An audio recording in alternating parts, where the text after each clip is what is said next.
ಇವತ್ತಿನ ವಿಡಿಯೋದಾಗ ನಾನು ನಿಮಗೆ ತಿಳಿಸ್ಕೊಡ್ತೀನಿ ರೀ ನ್ಯೂನೆಟಲ್ ಸೆಪ್ಟಿಸಿಮಿಯಾ ಬಗ್ಗೆ. ಸೊ ನ್ಯೂನೆಟಲ್ ಸೆಪ್ಟಿಸಿಮಿಯಾ ಅದಕ್ಕಂತಾರಂದ್ರೆ ನೋಡ್ರಿ, ಒಂದು ಮಗು ಇದೆ, ಅದರದ್ದು ಡೆಲಿವರಿ ಇನೇಗ ಆಗಿದೆ, ಅದು ಇನೇಗ ಕೂಸು ಹುಟ್ಟಿದೆ, ಅದರದ್ದು ಬ್ಲಡ್ ಸ್ಟ್ರೀಮ್ ಅಲ್ಲಿ ಏನಾದರೂ ಇನ್ಫೆಕ್ಷನ್ ಆಗಿರ್ತೈತಲ್ರಿ, ಅದಕ್ಕೆ ನ್ಯೂನೆಟಲ್ ಸೆಪ್ಟಿಸಿಮಿಯಾ ಇಲ್ಲ ನ್ಯೂನೆಟಲ್ ಸೆಪ್ಸಿಸ್ ಅಂತ ಕರೀತಾರ. ಸೊ ಮಗು ಹುಟ್ಟತೈತೆ ನೋಡ್ರಿ, ಆ ಟೈಮ್ನ ಮಗುದು ಟೆಂಪರೇಚರ್ ತಾಪಮಾನ ನಾರ್ಮಲ್ಗಿಂತ ಕಡಿಮೆ ಇರ್ತೈತಿ, ಇಲ್ಲ ನಾರ್ಮಲ್ಗಿಂತ ಜಾಸ್ತಿ ಇರ್ತೈತಿ.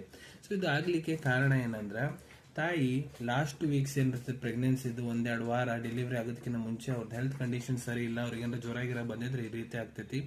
ಇಲ್ಲ ಲೇಬರ್ ಟೈಮ್ನಾಗ ಮಗು ಡೆಲಿವರಿ ಟೈಮ್ನಾಗ ತಾಯಿಗೆ ಏನಾದರೂ ತೊಂದರೆ ಆಗಿದ್ರೆ ಆ ಸಮಸ್ಯೆ ಸಂಬಂಧ ಈ ರೀತಿ ಮಗುಗೆ ತ್ರಾಸ ಆಗ್ತೈತ್ರಿ. ಸೊ ಈ ರೀತಿ ಏನಾರ ತ್ರಾಸ ಆದಾಗ ಪಿಡಿಯಾಟ್ರಿಕ್ ಇಂಟೆನ್ಸಿವಿಸ್ಟ್ ಡಾಕ್ಟರ್ ಇಲ್ಲ ಪಿಡಿಯಾಟ್ರಿಷಿಯನ್ ಯಾರಿರ್ತಾರೆ ನೋಡ್ರಿ, ಆ ಮಗುನ ನೋಡಿ ಪರಿಶೀಲನೆ ಮಾಡಿ ಇದು ಸಮಸ್ಯೆ ಆಗೈತೆ ಅಂತ ಕಂಡು ಹಿಡಿದು ಅದಕ್ಕೆ ಚಿಕಿತ್ಸೆ ಕೊಟ್ರೆ ಮಗು ಗುಣ ಆಗ್ತೈತಿ. ಸೊ ಇದೇ ರೀತಿ ಮುಂದೆ ವಿಡಿಯೋ ನೋಡ್ಬೇಕಾ ಚಾನಲ್ ತಪ್ಪದೆ ಸಬ್ಸ್ಕ್ರೈಬ್ ಮಾಡ್ಕೊಳ್ಳಿ. ಧನ್ಯವಾದಗಳು.